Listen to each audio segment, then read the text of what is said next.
जय जय राम।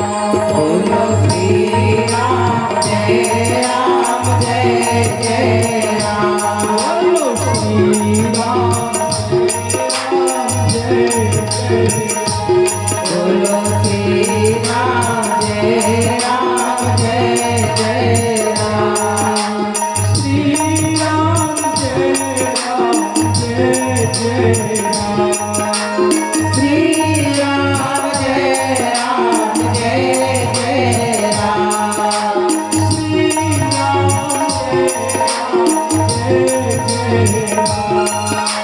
श्री राम जय राम जय जय राम।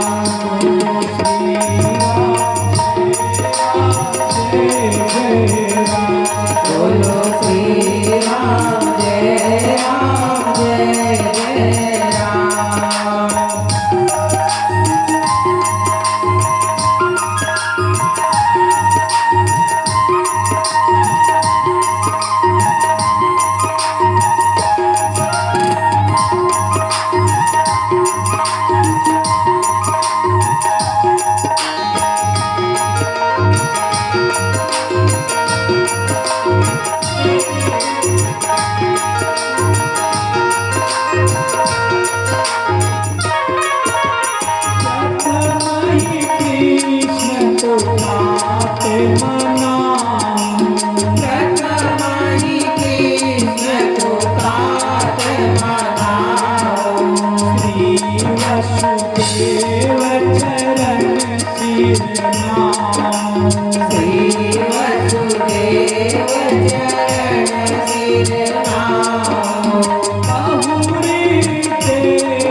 अपने देव नित सम नहीं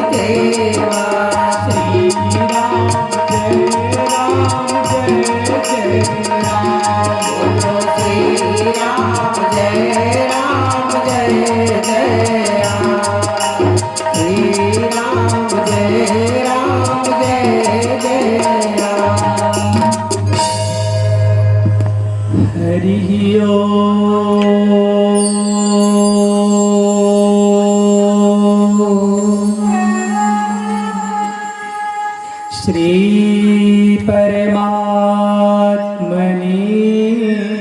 नमः। मातृं पितृं चरणकमलेभ्यो नमः। श्री गुरुर्देवेभ्यो नमः। ओम मेधां देवी सरस्वती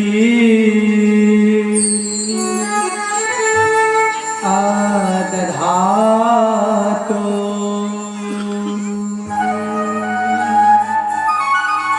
शोषणं भवतिन्दोष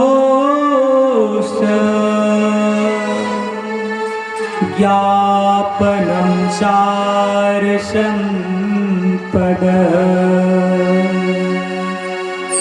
गुरुपादोदकं सम्यक् तस्मै श्री गुरुवे नमः। नमस्तस्मै भगवते कृष्णाय भूतकर्मणे अनन्ताय विभूताय कूटस्थात्मने नमः। जगमग है जिस ज्योत ते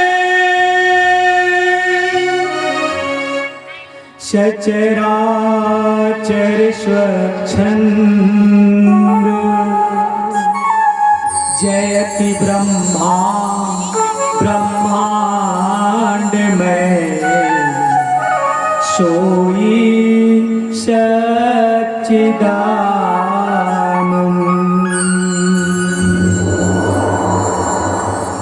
तू ही आदि अनादि है, तू ही अंत अनंत, तू ही एक अनेक है। तेजवंत भगवन क्या अजब खेल है दुनिया में। दुनिया भर दी मनमानी है, उस दुनिया पर तू दीवाना। तुझ पर ये दुनिया दीवानी है, तुझ पर ये दुनिया दीवानी है। अपने आदि लीला से जगत को आनंदित करने वाले, आनंद के दाता, अनंत ब्रह्मांड के नायक, साक्षात परिपूर्णतम भगवान कृष्णचंद्र जी महाराज, अखिल ब्रह्मांड की नायिका, ममतामयी मां राधा रानी, जिनकी परमति दिव्य कृपा प्रेरणा से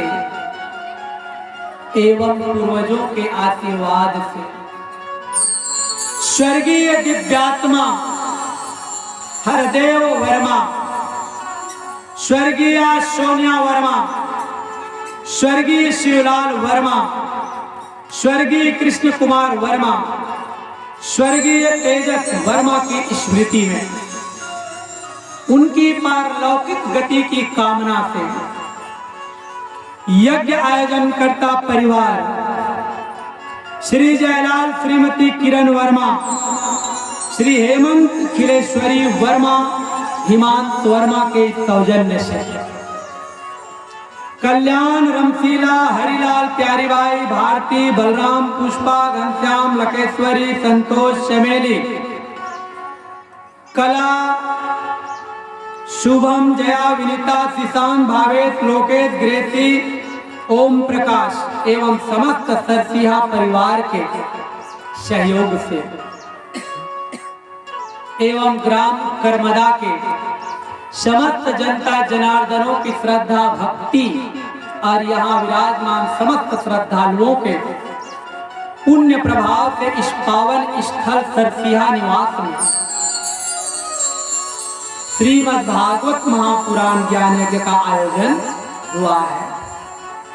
राजा परीक्षित पतित पावनी कलुष निकंदनी मां गंगा भवानी के पावन तट पर इस आनंद में मोक्षदायिनी कथा का रसपान सुखदेव जैसे ज्ञानी के मुखारबिंद से कर धर्म प्रेमी सज्जनों, आइए इस भगवत कथा रूपी अमृत का रसास्वादन हम भी करें।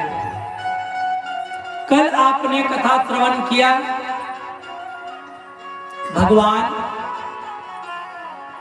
गोकुल वृंदावन से अब मथुरा के लिए जाते हैं। सब मथुरावासी, सब गोकुलवासी रो रो करके भगवान को विदा किए। तो जिनको भगवान के साथ में आनंद रस मिला है और वही भगवान कहीं उनसे दूर होने लगे तो दुख तो होगा ही, बहुत दुखी हुए। लेकिन भगवान की ही ये लीला है कि वो खुद गोकुल छोड़ के मथुरा की ओर जाने का निर्णय लिए। सब लोग बड़े दुखी मन से रोते हुए भगवान कृष्ण को विदा किए। अक्रूर जी के रथ में बैठ करके जा रहे हैं दोनों भाई। बीच रास्ते में जब पहुंचे तो 12 बजे मध्याह्न के समय अक्रूर जी संध्या वंदन करने के लिए रथ रोका। दोनों भाई कृष्ण बलराम रथ में बैठे हैं। अक्रूर जी जल में प्रवेश किया और जैसे जल में प्रवेश किया तो जल के अंदर देखा नारायण कृष्ण को। खड़ा हुआ तो रथ के ऊपर देखा नारायण कृष्ण को। फिर जल के अंदर बैठा, डुबकी लगाया तो देखा वही चतुर्भुजी प्रभु जी को। जब खड़ा हुआ तो चारों दिशाओं में जैसे देखा सब तरफ वही प्रभु नजर आए। जले विष्णु थले विष्णु, विष्णु पर्वत मस्तके, ज्वाला माला कुले विष्णु, विष्णु सर्वत्र मयम जगत। भगवान ने अपने सर्वव्यापी होने का दर्शन करा दिया विदुर जी को, अक्रूर जी को। तो अक्रूर जी सुंदर भगवान का पावन दर्शन किए और अक्रूर जी प्रभु का दर्शन करके सुंदर स्तुति किए कि प्रभु आप ही वासुदेव, आप ही समस्त जीवों के आश्रय हैं, आप ही बुद्धि और मन के अधिष्ठात्री देवता ऋषिकेश हैं। मैं अक्रूर आपको बार बार नमन करता हूं प्रभु, मैं आपके शरण में हूं, मुझ शरणागत की रक्षा करो प्रभु। हाथ जोड़ करके अक्रूर जी नमन किए। नमस्ते वासुदेवाय सर्वभूतक्षयाय च ऋषिकेश नमस्तुभ्यं प्रपन्नं पाहि मां प्रभु। फिर भगवान अपने उस रूप को छिपा लिए, जैसे नाचने वाला अभिनय करने के लिए, एक्टिंग करने के लिए, पाठ करने के लिए कुछ देर के लिए वो सज धज के निकलता है, फिर जो का त्यों जैसा है वो फिर अपने जैसा बन जाता है। तो भगवान वैसे ही अपने नारायण वाला रूप को छिपा लिया और साधारण कृष्ण रूप में वही रथ में बैठा नजर आया। अब रथ आगे बढ़ाए अक्रूर, भगवान बोले चाचा अब रथ आगे बढ़ाओ जल्दी जल्दी। तो मथुरा की सीमा में पहुंचे ना, तब कृष्ण बोले चाचा रथ अब यही रोक दो।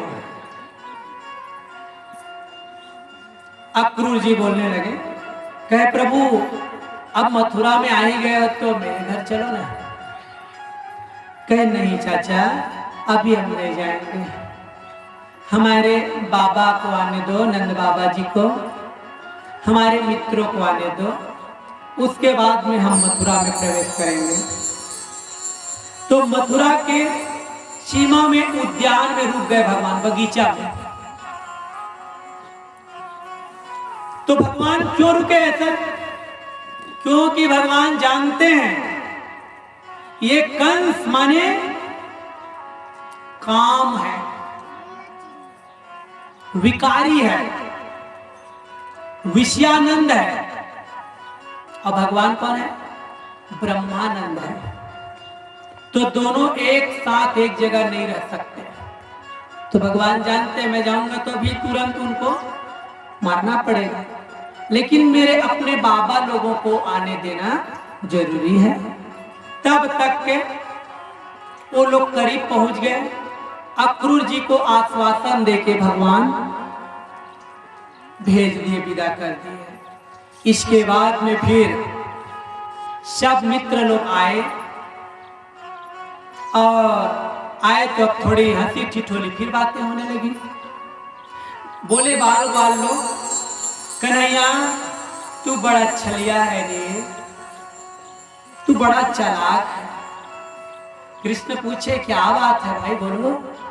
खुद तो रथ में चढ़ के मजा लेते, आनंद लेते आ गए रे, और हम लोगों को थकने के लिए छोड़ दिया। हम थक गए भाई, दौड़ते दौड़ते आ रहे हैं, हमें जोरदार भूख लगी, अब क्या करें? तो भगवान बोले भाइयों चिंता मत करो, मेरी यशोदा मैया बहुत सारे खाने के लिए रोटी माखन सब्जी है, सब मिलके बांट के खाएंगे। भगवान सबको बैठाए और सुंदर बांट बांट के रोटी मक्खन दिए, स्वयं अपने लिए भी निकाले, सब लोग खाने लगे। जो ही कृष्ण माखन रोटी मुख में ले जाने वाले थे,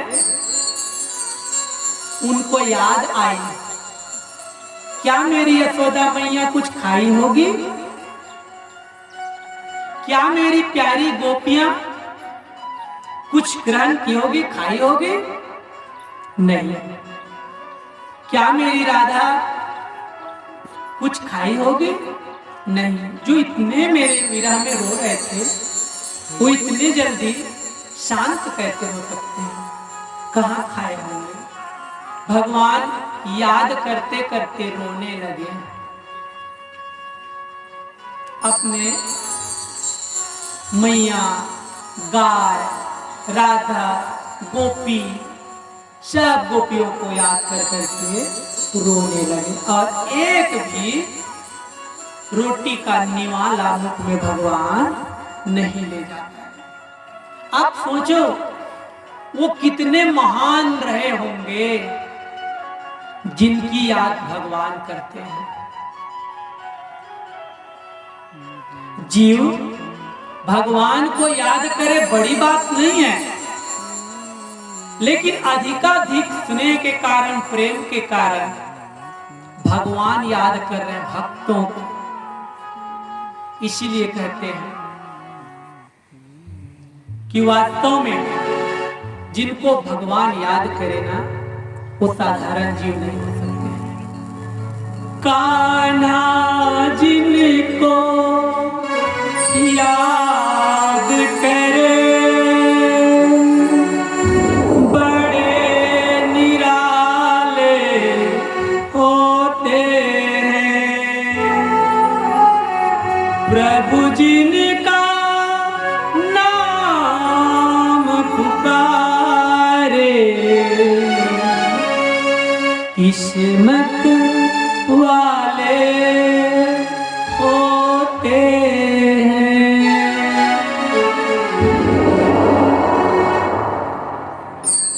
तो जिन्हें किस्मत वाला बनना है, प्रभु का सच्चा प्रेमी बनना है, तो वैसे ही प्रभु की भक्ति करनी होगी।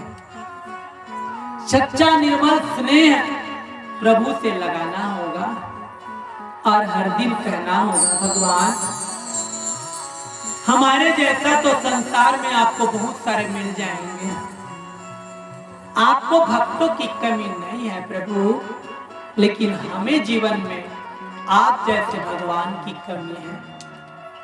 कोई रिश्तेदारी नातेदारी, कोई अपना उतना अपना नहीं सकता, स्नेह प्रेम नहीं दे सकता, ममता नहीं दे सकते जितना भगवान से मिलता है। इसलिए जीव को रोज ये प्रार्थना करनी चाहिए, स्वामी मोहे न बिसारियो, चाहे लाख लोग मिल जाए, हम सम तुमको बहुत है, तुम सम हमको ना।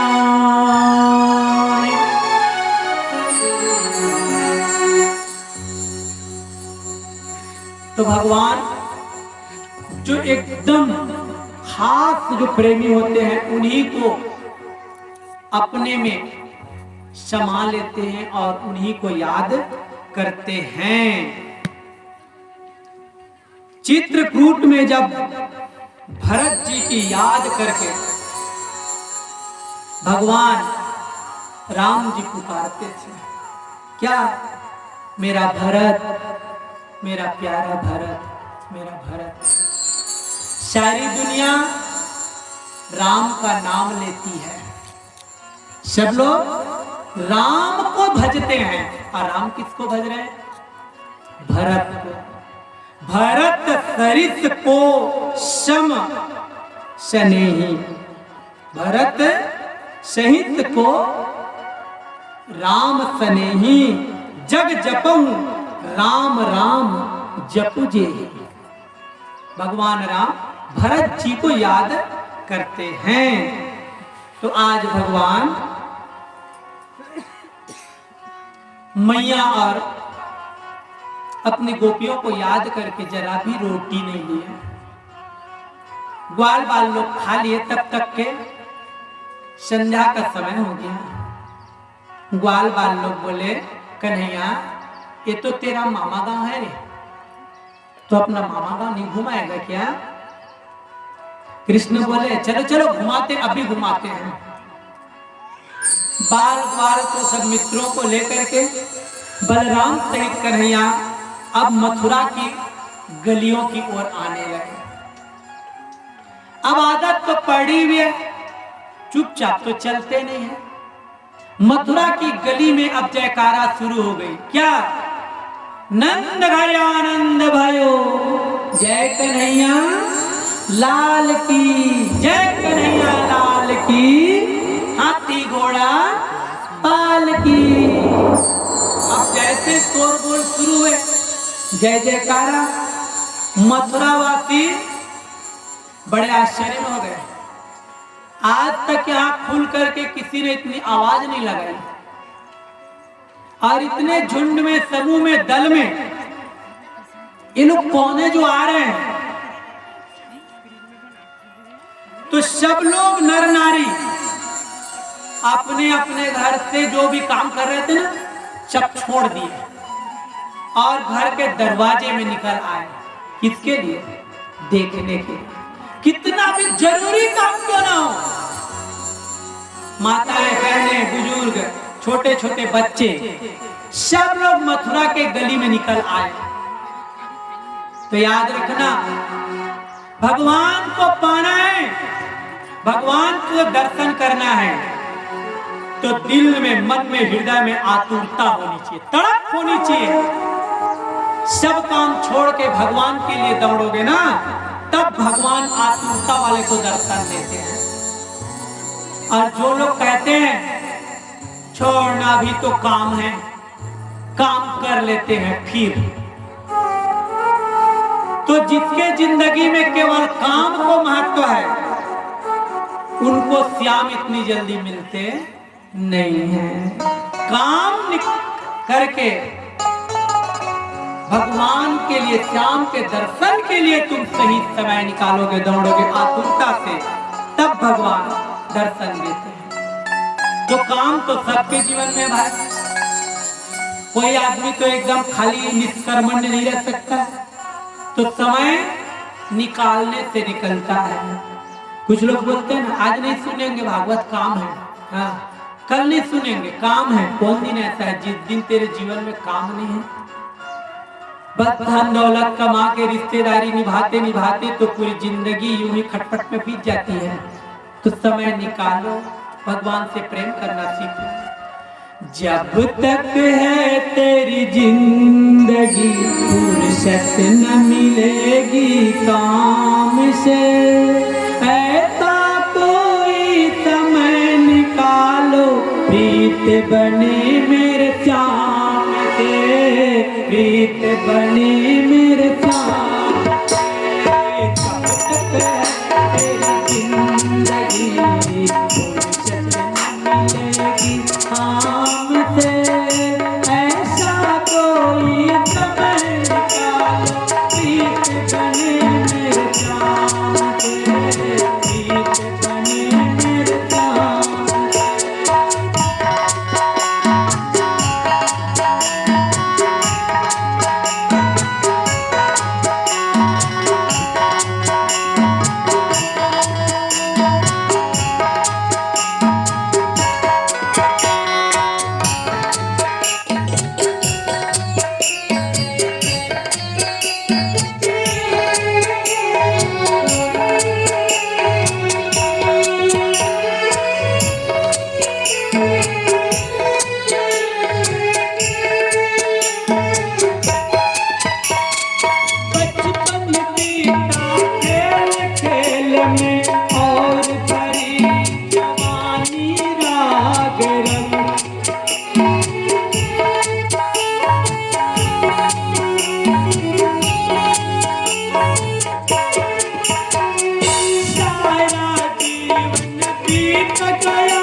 Ram Jai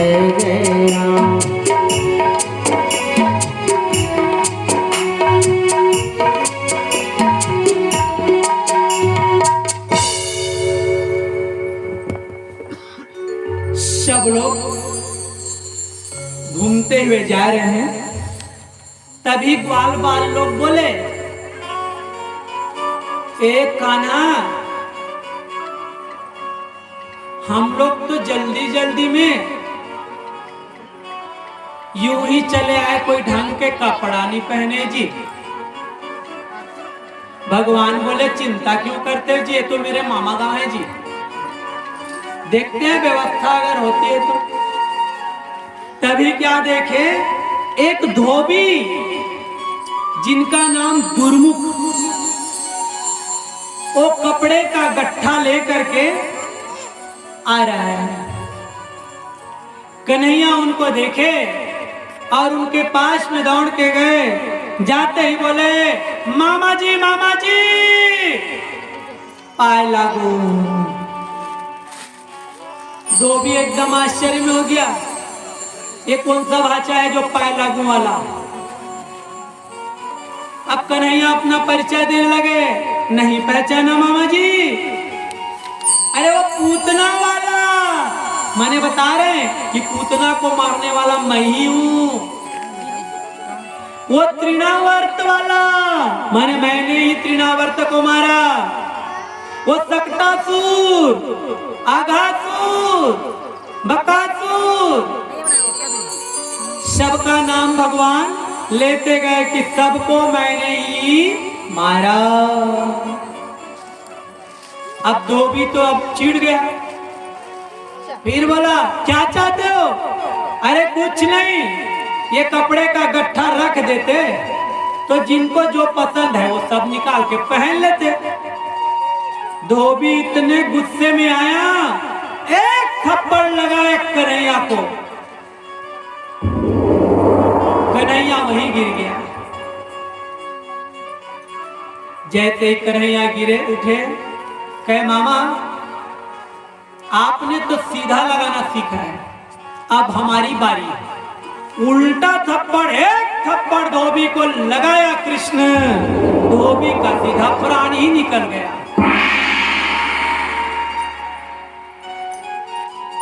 तो भगवान बोले, जिंदगी भर कपड़ा तो धोया, अपने आप को धो नहीं पाया, तेरे को मैं धो दिया। धोबी का उद्धार कर दिया भगवान। क्या कर दिया? उद्धार। तो ये कौन है धोबी? यही रामावतारी का धोबी है, दुर्मुख, जो माता सीता के प्रति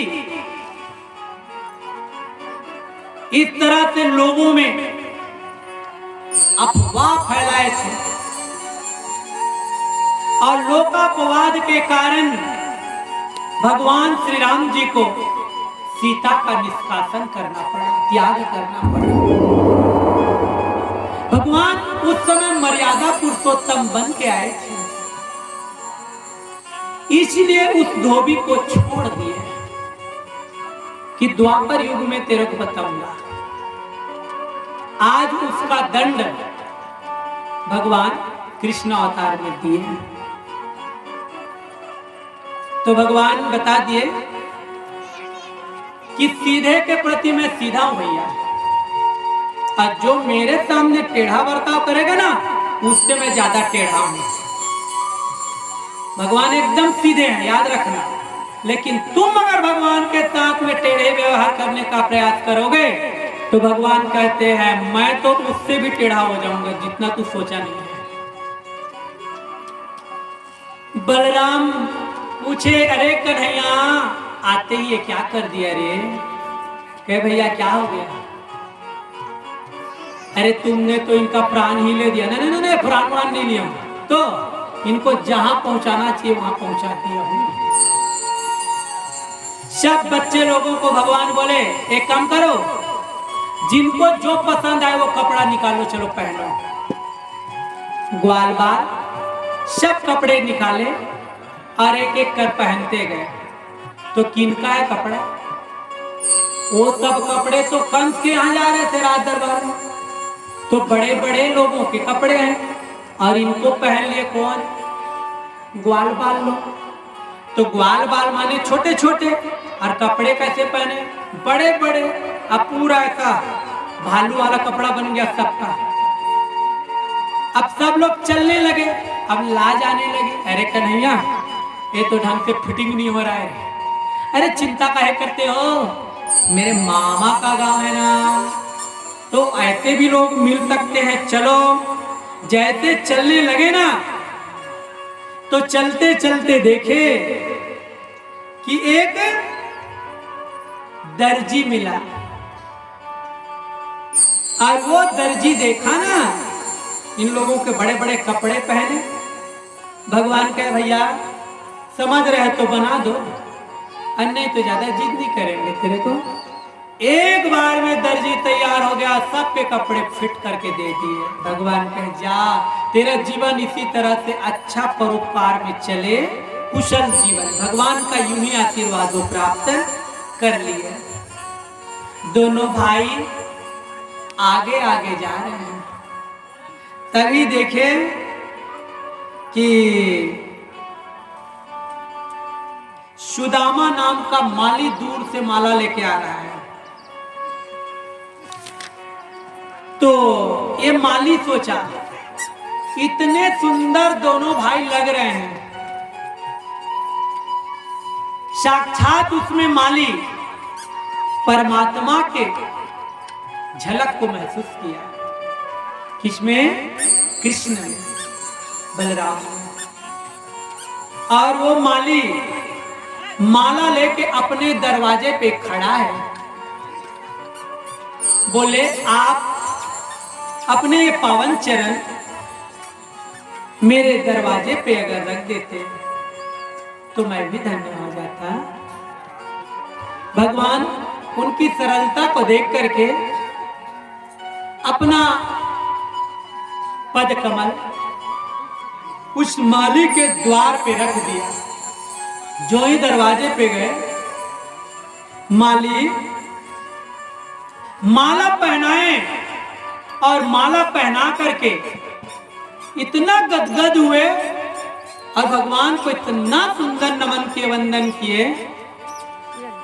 धन्यम कुलम में भवनम च जन्म त्वया गते देव कुलानि सप्त मातुः पितुः सप्त तथा प्रियाया वैकुंठ लोकम गतवन्ति मन्ये भूभार माहर तुमरम यदोह कुले जातो युवां पूर्णतमो परमेश्वरौ नमो युवाभ्यां मम दीन दीनं गृहं गताभ्यां जगदीश्वरो परा। मालिक इतना प्रसन्न हुआ कि प्रभु आपने मेरे घर को पवित्र कर दिया, मेरे 7 पुरखों पर तार दिया। प्रभु आप मेरे घर में अपना चरण कमल रख करके। भगवान बोले क्या चाहते हो? बस प्रभु आपकी भक्ति करता हूं। भगवान आशीर्वाद दिए, सदा मेरी भक्ति में तुम लगे रहो और तुम्हें भक्तों का संग मिलते रहे। मेरे स्वरूप की प्राप्ति तुम्हें एक दिन होगी। दोनों भाई चल रहे हैं मित्रों के साथ में, तभी एक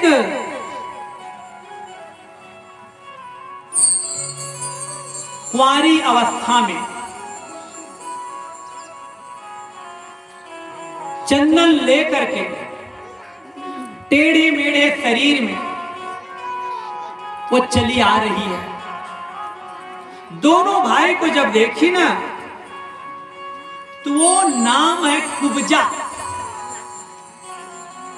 जिनको सैरेंद्री भी कहते हैं। 30 साल की उम्र है।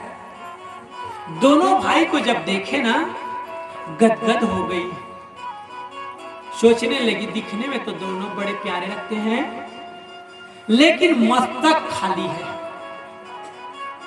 तो ये कुब्जा क्या करती है? चंदन घिसती है रोज, और उनका घिसा हुआ चंदन कंस को बड़ा प्रिय है, इसलिए उनका रोज का काम है चंदन घिस के लाना। आज भी वो चंदन घिस के ला रही है, और जब कृष्ण बलराम को देखी ना, तो उनका मन कहने लगा कि इनके मस्तक खाली क्यों है। ए चंदन अगर मैं इनके मस्तक में लगा दूं तो बस भगवान को रोके। भगवान खड़े हुए कृष्ण जी, और बड़े ही सरल भाव से, श्रद्धा भाव से कुब्जा कृष्ण के मस्तक में चंदन लगाती है। भगवान अति प्रसन्न हो गए, बिना मांगे बिना बोले तुमने इतना सुंदर चंदन लगा के हमें सम्मान दिया है। तो चंदन लगाने से क्या होता है? चंदन लगाने से शीतलता आती है। भगवान कहते हैं जो मुझे मन से चंदन लगाता है और जो मेरी वंदन करता है, तो मैं चंदन और वंदन करने वाले से बहुत प्रसन्न होता हूं। आज कुब्जा के ऊपर भगवान प्रसन्न हो गए, पूछने लगे तुम्हारा नाम क्या है? बोली मैं सैरेंद्री का काम करती हूं, मुझे लोग कुब्जा बोलते हैं। तो कुब्जा क्यों बोलते हैं उनको? क्योंकि वो बेचारी 3 जगह से टेढ़ी है, उनका शरीर विकृत है, टेढ़ापन है, तो इसलिए उनको लोग कहते हैं कुब्जा कुब्जा कुब्जा। तो कहे प्रभु मुझे सब लोग कुब्जा कह के पुकारते हैं। बलराम जी इशारा किए, कन्हैया बड़ी दुखी लगती है, पूछो आगे। और तो भगवान पूछे तुम्हारी शादी हो गई है क्या? तो बोलिए नाम मत लो, ये शादी शब्द मुझे अच्छा नहीं लगता। कहे क्यों? क्योंकि मैं टेढ़ी मेढ़ी हूं ना, इसलिए मुझे कोई पसंद नहीं करते, मुझसे कोई ब्याह नहीं करना चाहते, इसलिए मैं शादी शब्द ही नहीं सुनना चाहती।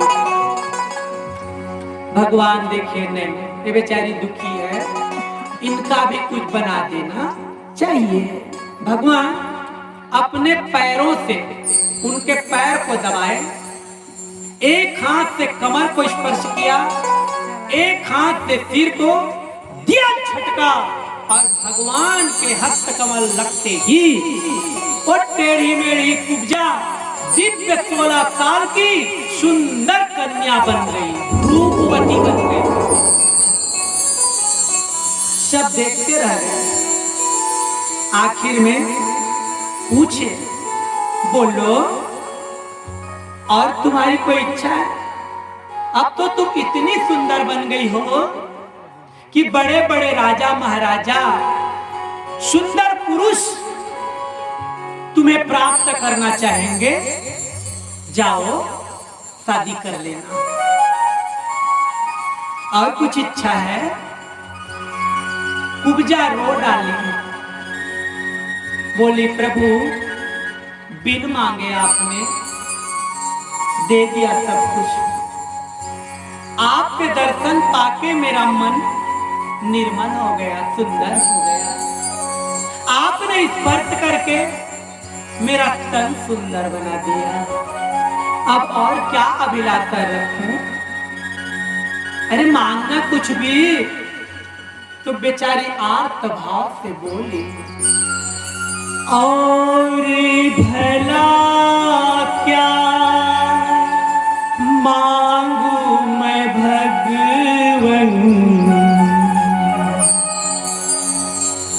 मुझे इतना सुंदर तन जो दिया,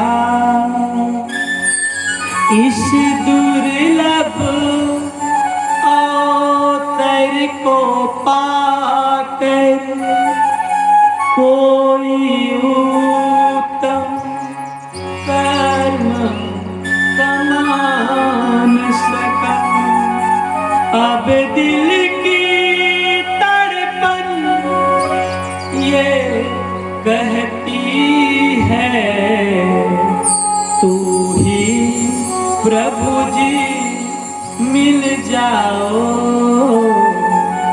तू ही प्रभु जी मिल जाओ। भगवान पूछे क्या चाहती हो? कहे तुम्हें। क्या बोली? आपको चाहती हूँ, आप मेरे साथ उपजा व्यवहार करो, उपजा विहार करो। उपजा भगवान को विहार करने के लिए, अपने साथ में रहने के लिए बोलती है। भगवान बोले ना, तुम्हारी ये इच्छा हम अभी नहीं पूरी करेंगे। जब तक के हम पापी का संहार नहीं करेंगे, कंस का, तब तक के हम अभी मथुरा में और कोई काम नहीं करेंगे।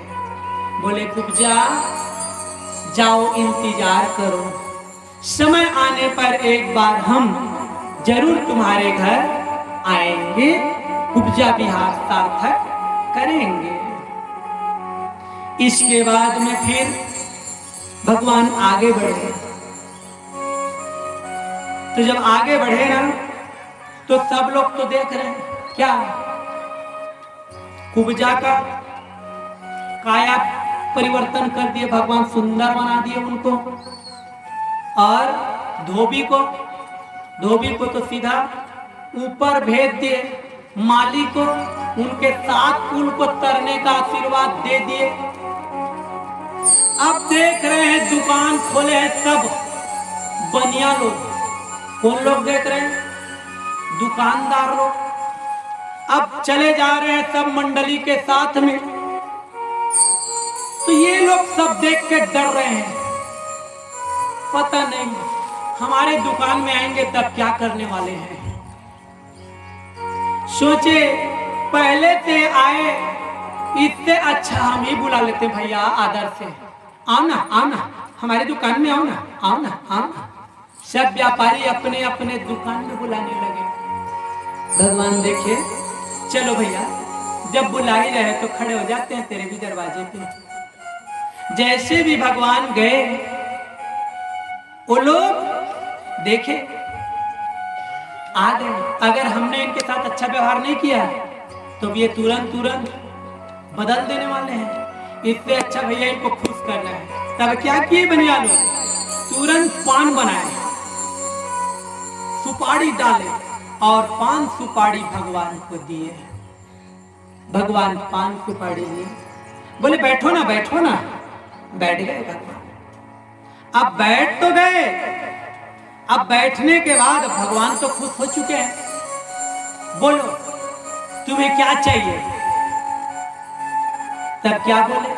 बस भगवान आप आए हो ना, तो हमारे दुकान की बिक्री बढ़ गई, हमारे दुकान ज्यादा सामान बिकने लगे। ऐसे ही चलते रहे, आपका आशीर्वाद यही मिल जाए। तो भगवान पूछे तुम्हें कोई भक्ति वक्ति पूजा वूजा नहीं चाहिए क्या? कहे छोड़ना, दुकान चलना चाहिए। भगवान कहे तुम लक्ष्मी के प्रेमी हो, बस धर्म के प्रेमी नहीं हो। भगवान कहे जो जैसे चाहता है, जैसे मांगता है वैसे देना पड़ता है मेरे को। चलो ठीक है। ब्रजानुमार्गे वणिक पंथे तांबूल सृगगंधे। तो भगवान वो तो थोड़े में भी बहुत प्रसन्न होने वाले हैं। तो भगवान को अपने स्वभाव वश दे दिए, लेकिन जीव का स्वभाव बड़ा अटपटा है। अब भगवान जब पहुंच गए तो वहां भीड़ तो होना स्वाभाविक है।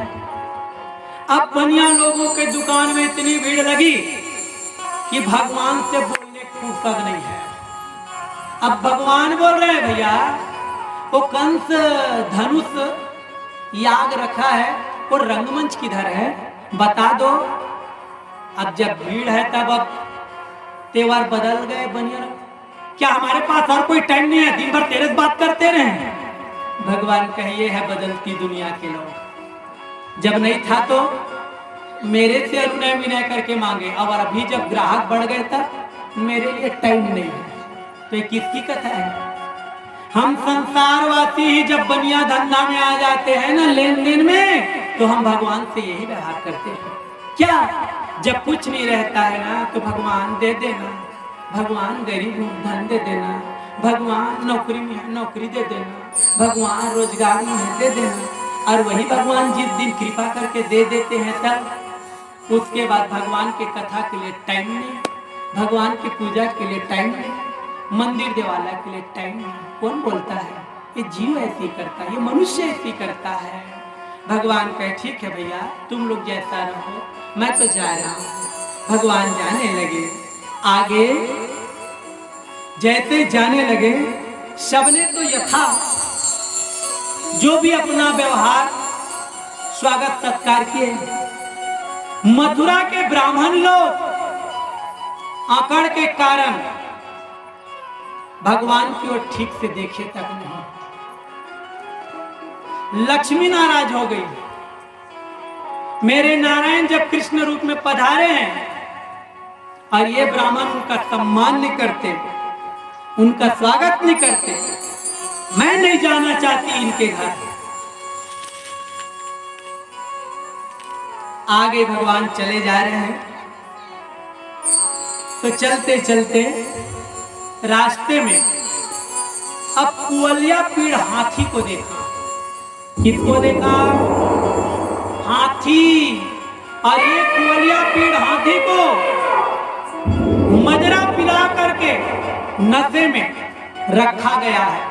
कंस आदेश दिया है दोनों भाई जैसे दिखे तुरंत हाथी को चमका देना, दौड़ा देना।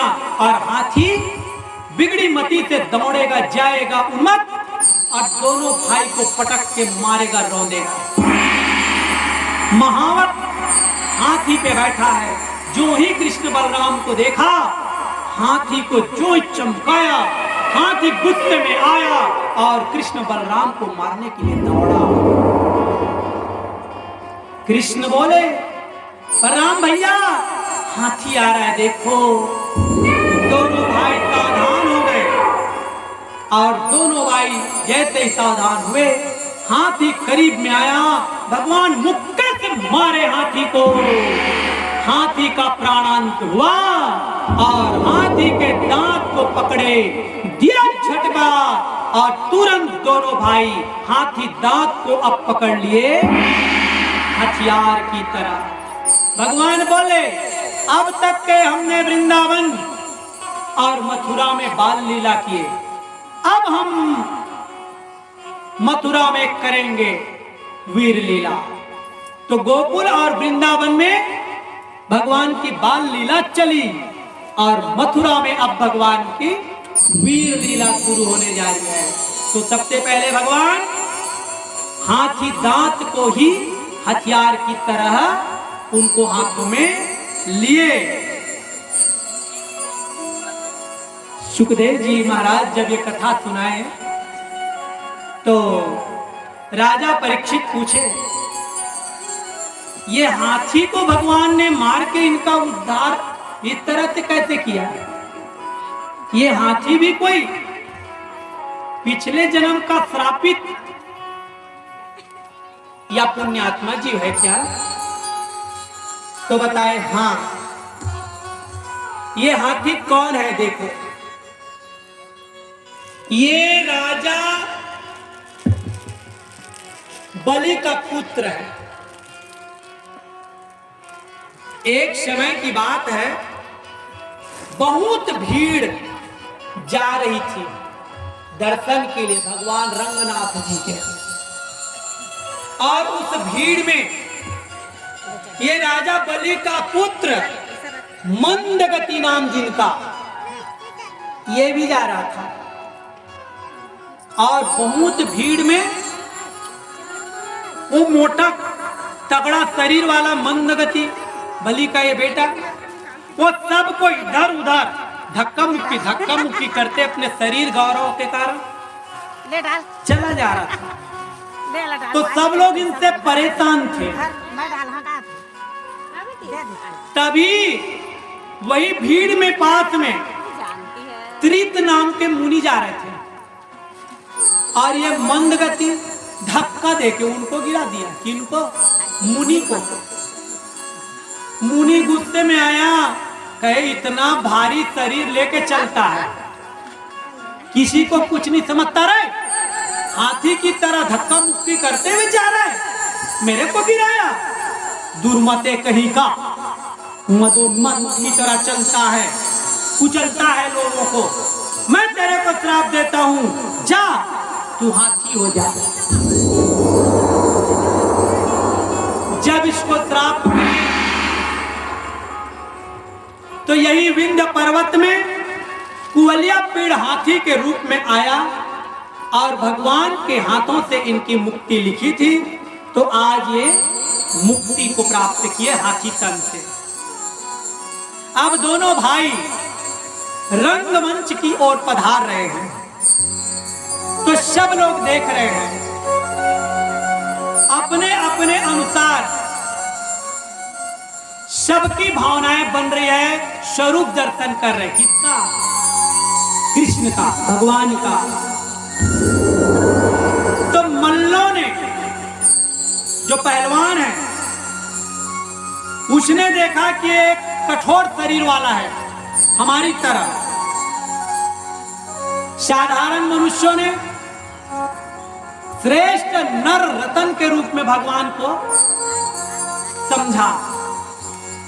स्त्री लोग कामदेव की तरह समझे, कन्याएं प्रेमी की तरह समझे, बाल गोपाल मित्र की तरह समझे, दुष्ट राजा लोग दंड देने वाले शासक की तरह समझ रहे हैं, वृद्ध लोग बालक की दृष्टि से देख रहे हैं। किसको? भगवान को। और कंस अपने काल के रूप में देख रहा है कृष्ण को। तो अज्ञानियों को भगवान विराट रूप में और योगियों को भगवान परम तत्व रूप में और यादवों को परम देव के रूप में नजर आ रहे हैं। तो जिनकी भावना जैसी होती है भगवान वैसे ही उनको लगते हैं, दिखते हैं। जाकी रही भावना जैसी, भावना जैसी,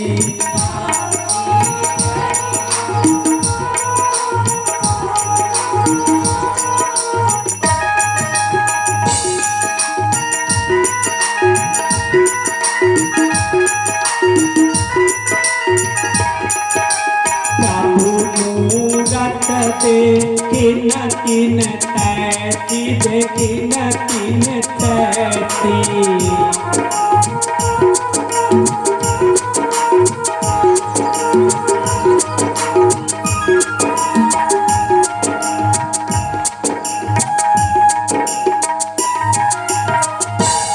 दोनों भाई ग्वाल वालों के साथ में कृष्ण बलराम राजसभा की ओर पधारे।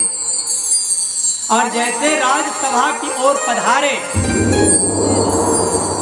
चाणू, मुष्टिक, बड़े बड़े वीर पहलवान खड़े हैं। अब कृष्ण को बार बार बोलने लगे, ए हमारे साथ लड़ो, ए हमारे साथ लड़ो। कृष्ण बोले, भैया तुम लोग बड़े बड़े पहलवान हो, तुम लोगों की कितना बड़ा भारी शरीर है, हम बच्चे। तो क्या बच्चे बड़ों के साथ में ऐसी लड़ेंगे? ये तो हरेगा नहीं, नहीं नहीं नहीं, ये लड़ाई तो बराबर वालों में होती है, कुश्ती बराबर वालों में होती है। तो चाणूर क्या बोला, अरे तू बालक नहीं है, तूने तो बड़े बड़े राक्षसों को मार डाला, 10,000 हाथियों के बल रखने वाले को यूं ही मारा, तू कोई बालक नहीं है। अब कृष्ण को जबरदस्ती पकड़ के घसीटने लगा।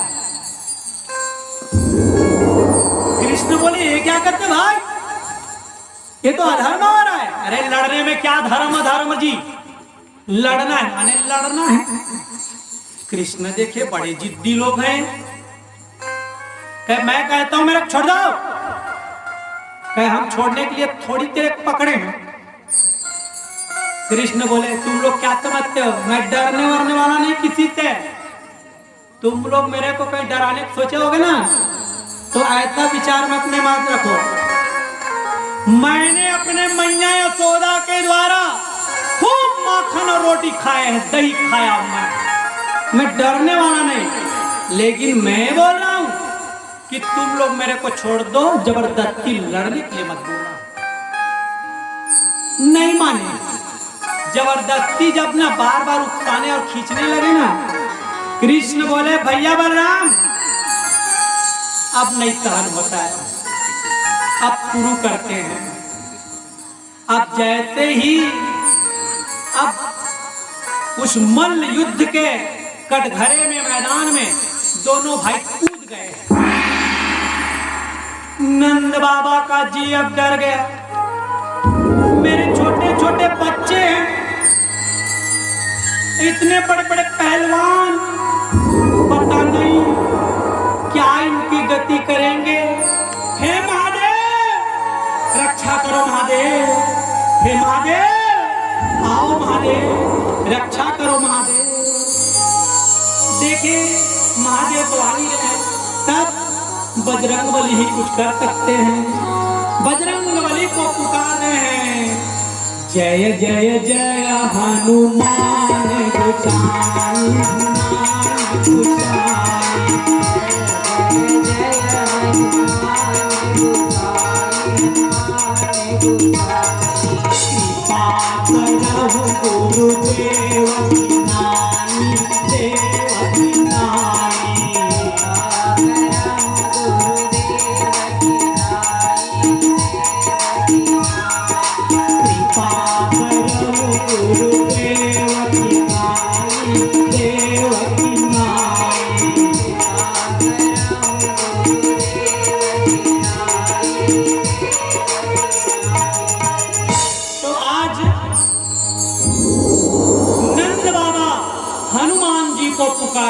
किसको पुकार रहे हैं? हनुमान जी को। वही दुखों में दुख भंजन करने वाले हैं देवता, तो आज उनको हम भी पुकारे। हे दुख भंजन मारुति नंदन, सुन लो मेरी पुकार, पवन सुत विनती बारंबार, पवन सुत विनती बारंबार। दुख भंजन मारुति नंदन, सुन लो मेरी पुकार, पवन सुत विनती बारंबार, पवन सुत विनती बारंबार।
थे अवध बिहारी भक्ति भाव से जाऊं तुमको भक्ति भाव से जाऊं तुमको कर दुखों से पार पवन सुत विनती बारंबार पवन सुत विनती बारंबार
दुख भंजन